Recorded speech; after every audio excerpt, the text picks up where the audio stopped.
أعوذ بالله من الشيطان الرجيم. بسم الله الرحمن الرحيم. يا أيها الذين آمنوا استعينوا بالصبر والصلاة إن الله مع الصابرين. صدق الله العظيم. అనంత కరుణామయుడు, అపార కృపాశీలుడు, పాలకుడు, పోషకుడు, సర్వలోక ప్రభు అయిన అల్లాహ్ శుభనామంతో ప్రారంభిస్తున్నాను. సోదరులారా, సోదరిమణులారా, అయ్యలారా, అమ్మలారా, అస్సలాము అలైకుం రహమతుల్లాహి వబరకాతు. సర్వలోక ప్రభు అయిన అల్లాహ్ మనందరి జీవితాలలో శాంతి శుభాలను కురిపించునుగాక. ఆమీన్. ఇంతవరకు మీ ముందు మానవులందరి మార్గదర్శక గ్రంథం విశ్వప్రభు అల్లాహ్ మనందరి కోసం అవతరింపజేసినటువంటి చివరి దైవ గ్రంథమైన దివ్య ఖురాన్ నుండి 2వ అధ్యాయం 153వ వాక్యం యొక్క అరబీ మూలంను పఠించడం జరిగింది. దీని యొక్క తెలుగు అనువాదాన్ని వినండి. సృష్టికర్త అల్లాహ్ ఈ విధంగా సెలవిస్తున్నాడు: ఓ విశ్వాసులారా, మీరు సహనం ద్వారా మరియు ప్రార్థన నమాజు ద్వారా సహాయాన్ని అర్థించండి. సహనం గలవారికి అల్లాహ్ తోడుగా ఉంటాడు. సోదరులారా, ఈ వాక్యాలలో అతి ముఖ్యమైనటువంటి ఒక సుగుణాన్ని గురించి, ఒక మంచి లక్షణాన్ని గురించి దైవం ఇక్కడ సెలవిస్తున్నాడు. ఇన్షాల్లా దైవం కలిస్తే ఈ సుగుణాన్ని గురించి మనము చాలా విపులంగా తెలుసుకోవడానికి ప్రయత్నం చేద్దాం. అదేమిటంటే సహనము, సంయమనము, మనోకాంక్షలను అదుపులో పెట్టుకోవడము, కోపాన్ని దిగమింగడము, ఇది సహనము. ఎందుకంటే సోదరులారా, మనిషి ఈ రోజున ఎన్ని తప్పులు చేస్తున్నప్పటికీ కూడా దానికి ప్రధానంగా ఒక కారణం ఉంటుంది. అదేమిటంటే సంయమాన్ని కోల్పోవడము అంటే కోపాన్ని అదుపులోకి పెట్టుకోకపోవడము. కోపాన్ని అదుపులో పెట్టుకోని కారణంగా అతను ఏం చేస్తాడంటే రకరకాలైనటువంటి తప్పులు చేసి మరి తనను బాధ పెట్టుకుంటాడు, తన వారిని బాధ పెడతాడు. మరి ఇంకా అతను ముందుకు పోయి ఏ హత్యలు లాంటి భయంకరమైనటువంటి నేరాలను చేసి తన జీవితాన్ని కూడా సర్వనాశనం చేసుకుంటాడు. దీనికి ప్రధాన కారణం ఏమిటంటే అతను సహనం అనే ఈ ఉత్తమమైనటువంటి గుణాన్ని అలవర్చుకోకపోవడము, తన మనోకాంక్షల మీద అతను అదుపు సాధించకపోవడము, తన కోపాన్ని దిగమింగకపోవడము. సోదరులారా, అంతిమ గ్రంథం ఖురాన్లో దైవం ఒక సందర్భంలో చెప్తున్నాడు, నేను 3 వ్యక్తులను అమితంగా ప్రేమిస్తాను అంటున్నాడు. వారు ఎవరంటే కలిమిలో లేమిలో దైవ మార్గంలో తమ ధనాన్ని ఖర్చు పెట్టేవారు, ఇంకా ఇతరుల తప్పులను క్షమించేవారు. ఇక 3వ వ్యక్తి ఎవరంటే తన కోపాన్ని అతను దిగమింగేవాడు. ఈ విధంగా ఎవరైతే తన కోపాన్ని దిగమింగి అణుచుకొని సహనాన్ని పాటిస్తాడో అటువంటి వ్యక్తిని దైవం అమితంగా ప్రేమిస్తాను అని చెప్పేసి ఖురాన్లో చెప్పడం జరిగింది. మరి అంతేకాకుండా చూడండి సోదరులారా, అనేక సందర్భాల్లో విశ్వప్రభు దైవం అల్లాహ్ ఈ విధంగా తెలియజేస్తున్నాడు.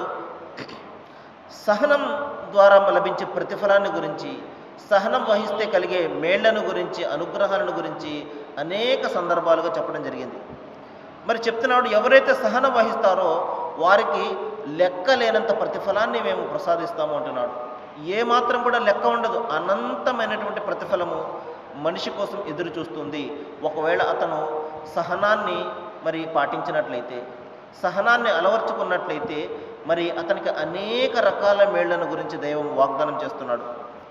మరి అంతేకాకుండా చెప్తున్నాడు, సహనపరులకు నేను స్వర్గం అనే శుభవార్తను ఇస్తున్నాను అంటున్నాడు.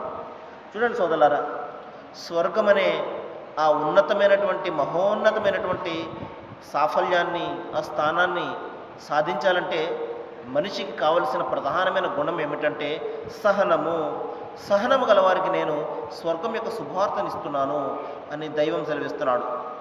మరి అంతేకాకుండా చెప్తున్నాడు, ఎవరైతే సహనం వహిస్తారో అటువంటి వారి వెంట దైవం ఉంటాడు అని. చూడండి, ఉదాహరణకు మనం మన వెంట ఎవరైనా ఒక బలమైనటువంటి వ్యక్తి మన వెంట ఉన్నాడు అనుకోండి, మనకు ఎంత ధైర్యంగా ఉంటుంది, బాడీ గార్డ్ మాదిరిగా. మరి ఇక్కడ దైవం చెప్తున్నాడు, ఎవరైతే సహనం వహిస్తారో వారి వెంట నేను ఉంటానంటున్నాడు. మరి సర్వలోక ప్రభు అయినటువంటి ఆ దైవమే మన వెంట ఉన్నప్పుడు మనకు దేనికి కొదవ ఉంటుంది, దేనికి కొరత ఉంటుంది ఒకసారి ఆలోచించండి. కాబట్టి ఆ దైవం మన వెంట ఉండాలంటే మనము అలవర్చుకోవాల్సిన ప్రధానమైనటువంటి గుణము, లక్షణము ఏమిటి అంటే సహనము. చూడండి, దైవం చెప్తున్నాడు, ఎవరైతే సహనాన్ని వహిస్తారో నేను వారికి ప్రతిఫలంగా అత్యున్నతమైనటువంటి మేడలను వారికి స్వర్గంలో ప్రసాదిస్తాను అంటున్నాడు. చూడండి, సహనాన్ని వహిస్తే మనిషికి కలిగే అనుగ్రహాలు, మేళ్ళు ఒకసారి మనము జ్ఞాపకం పెట్టుకున్నట్లయితే, మనము తెలుసుకున్నట్లయితే మనిషి ఆ సహనం యొక్క విలువను తెలుసుకుంటాడు. మరి దైవం చెప్తున్నాడు, ఎవరైతే సహనాన్ని వహిస్తారో వారు స్వర్గంలో ప్రవేశిస్తారు. అప్పుడు వారు స్వర్గంలో ప్రవేశించినప్పుడు దైవదూతలు వారికి ఎదురుగా వచ్చి వారికి సలాము చెప్తూ, అంటే మీకు శాంతి కలుగుగాక అని చెప్తూ వారు అంటారు, మీరు ప్రపంచంలో వహించినటువంటి సహనానికి ప్రతిఫలంగా స్వర్గాన్ని మీరు పొందండి, స్వర్గాన్ని మీరు ఆనందించండి అని చెప్పేసి వారు శుభవార్తను ఇవ్వడం జరుగుతుంది. చూడండి, మనకు ఎవరైనా ఎదురొచ్చి మనకు వెల్కమ్ చెప్తుంటే, స్వాగతిస్తుంటే మనకు ఎంత ఆనందంగా ఉంటుంది. మరి దైవదూతలు స్వయంగా అతనికి ఎదురుగా వచ్చి అతనిని స్వాగతించి చెప్తుంటారు, ఓ దేవుని దాసుడా, నీకు స్వాగతము, నీవు ప్రపంచంలో సహనాన్ని వహించావు, నీవు ప్రపంచంలో సంయమనాన్ని పాటించావు, నీవు ప్రపంచంలో నీ మనోకాంక్షలను అదుపులో పెట్టుకున్నావు, కాబట్టి దానికి ప్రతిఫలంగా ఈ రోజున దైవం నీకు స్వర్గాన్ని ప్రసాదించాడు, దీనిని గురించి నీవు ఆనందించు అని చెప్పేసి దైవము స్వర్గాన్ని, సహనాన్ని వహించే వారికి దైవము ఈ విధమైనటువంటి శుభవార్తలు ఇస్తున్నాడు. అయితే సోదరులారా, సహనం అనేది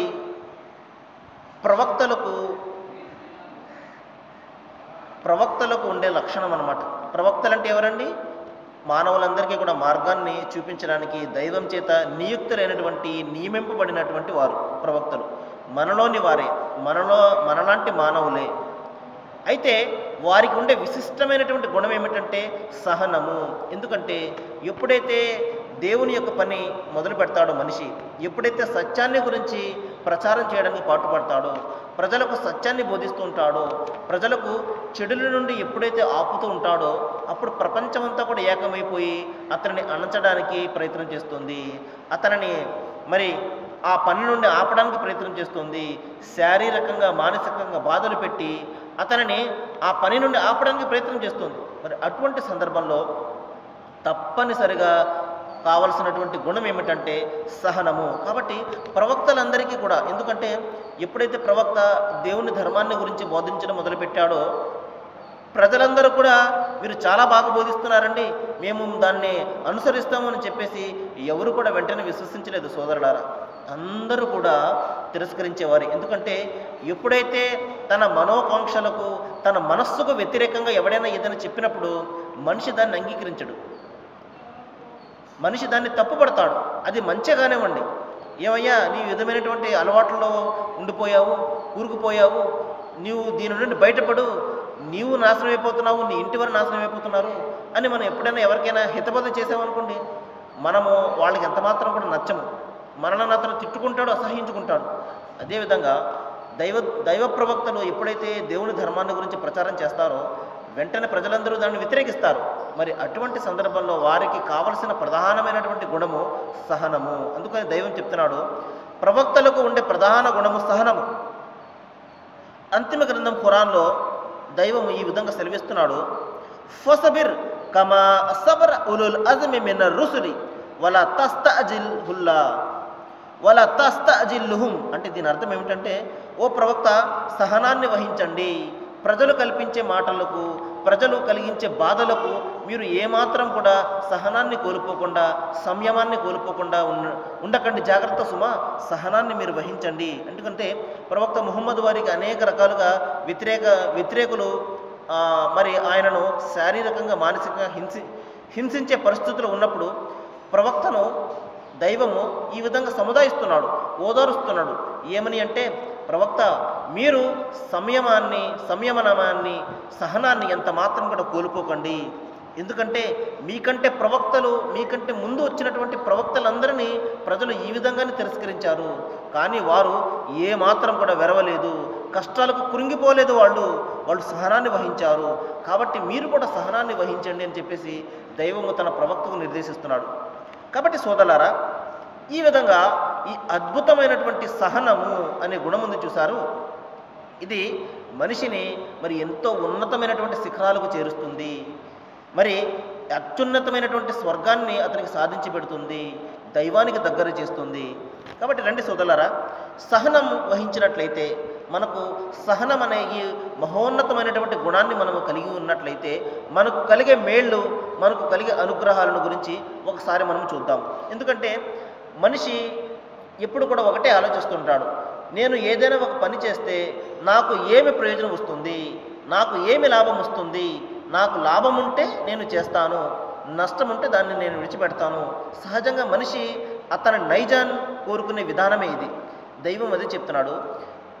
సహనం వహిస్తే కలిగే మేళ్లను జ్ఞాపకం చేస్తున్నాడు, తెలుపుతున్నాడు. తద్వారా మనిషి సహనం వల్లే కలిగే ప్రయోజనాలను మనసులో పెట్టుకుని ఆ సహనాన్ని అలవర్చుకుంటాడు అని చెప్పేసి ఉద్దేశంతో దైవము మనిషికి సహనం వల్లే కలిగే ప్రయోజనాలను చెప్తున్నాడు. చూడండి, దైవం చెప్తున్నాడు, ఎవరైతే సహన గుణాన్ని అలవర్చుకోవాలని అనుకుంటాడో దైవం అతనికి అటువంటి గుణాలని ప్రసాదిస్తాడు. మరి గత కొద్ది రోజుల క్రితం నేను చెప్పడం జరిగింది, మనిషి తాను స్వయంగా మారాలి అని అనుకోనంత వరకు, కోరనంత వరకు దైవం కూడా అతనికి సహాయం చేయడు. కాబట్టి మనిషి ముందు నేను మారాలి అని మనిషి కోరుకోవాలి. మంచి మంచి గుణాలు నాలో ఉండాలి, చెడు నుండి నేను బయటపడాలి, మరి మంచి వ్యక్తిగా నేను మారాలి, సమాజంలో మంచి పౌరునిగా నేను జీవితం గడపాలి, నా ద్వారా ప్రజలకు ప్రయోజనం కలగాలి, నా ద్వారా ఎవరు కూడా బాధపడకూడదు అని ఎప్పుడైతే మనిషి కోరుకుంటాడో దైవం అతనికి అటువంటి మార్గాలనే అతను సుగమం చేస్తాడు, అటువంటి లక్షణాలని అతను కలిగిస్తాడు.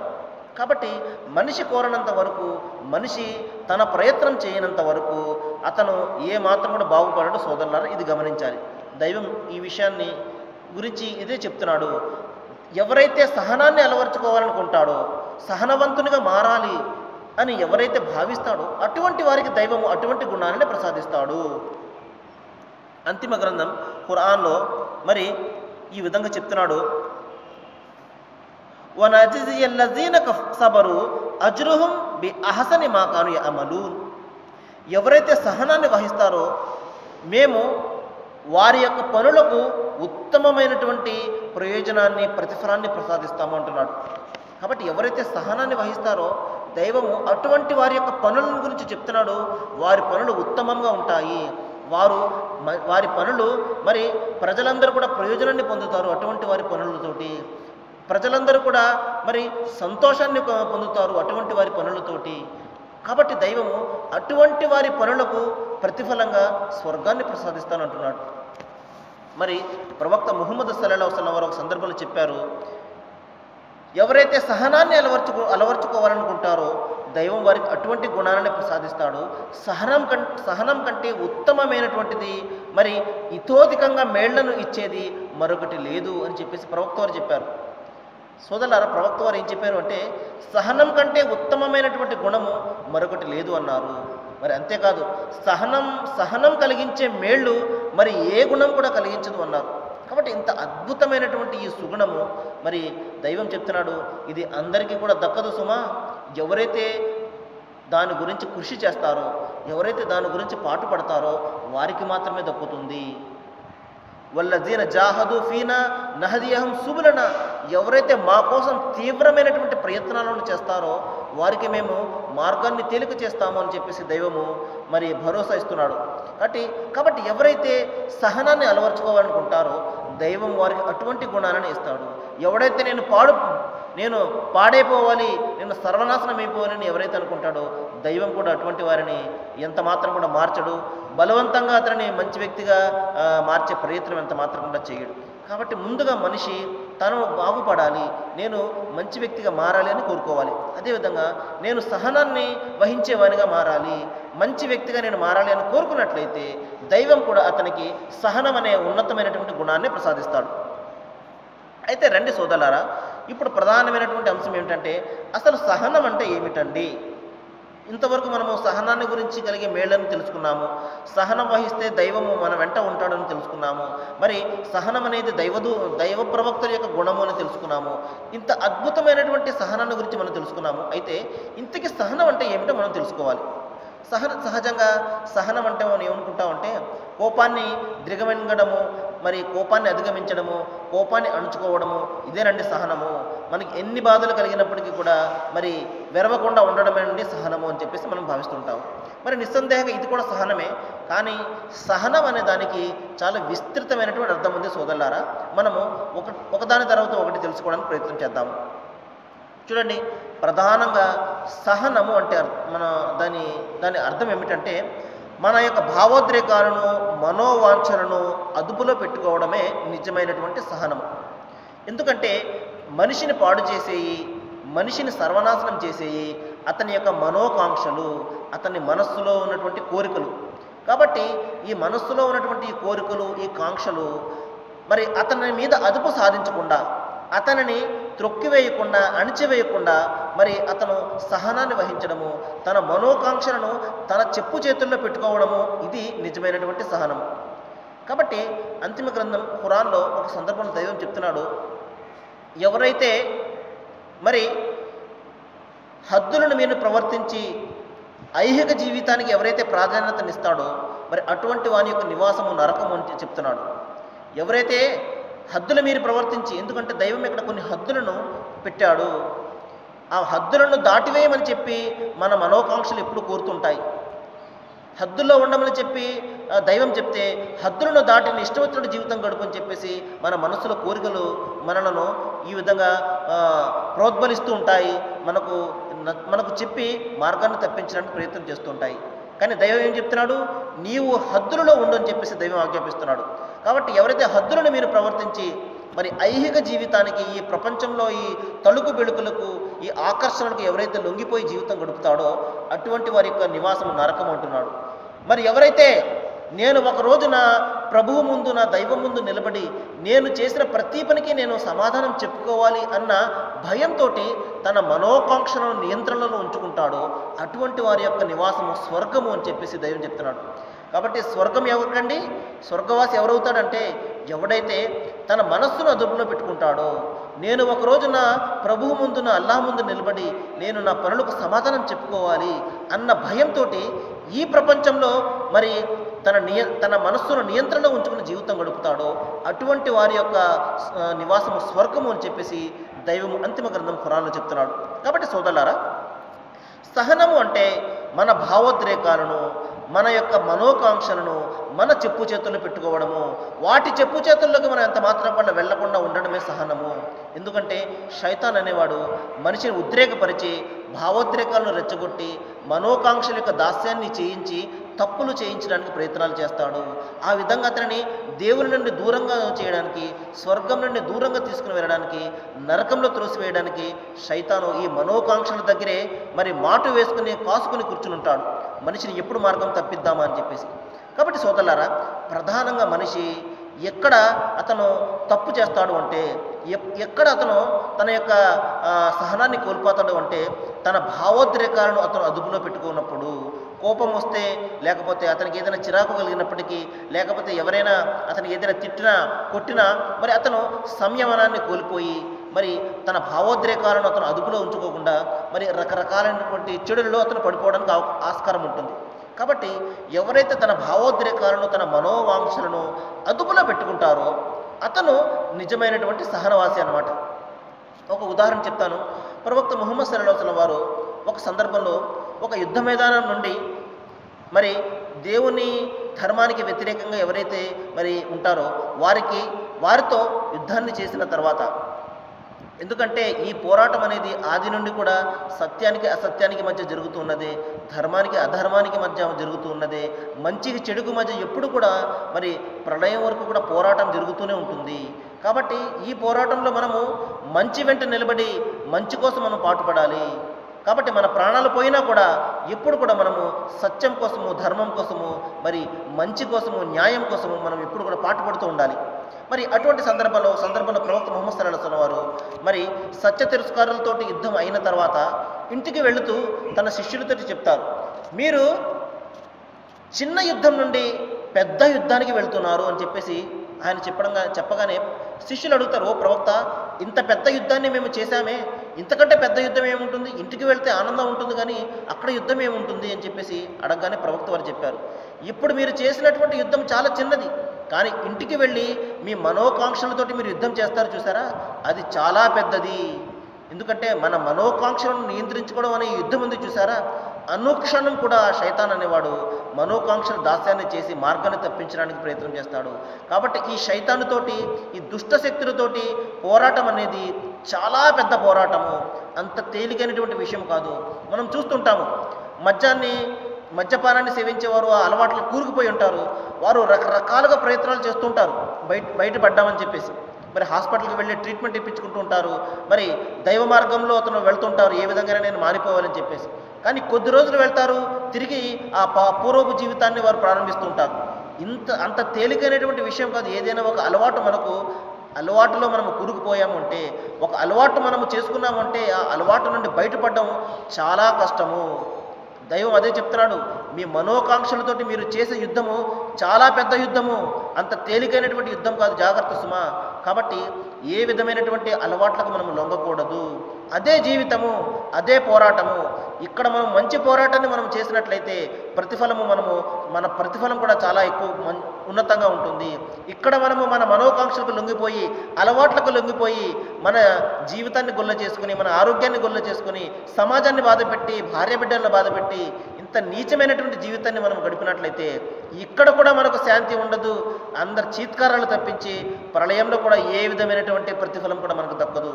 కాబట్టి సోదరులారా, మరికొన్ని విషయాలు మనము రేపు చెప్పుకుందాము సహనాన్ని గురించి.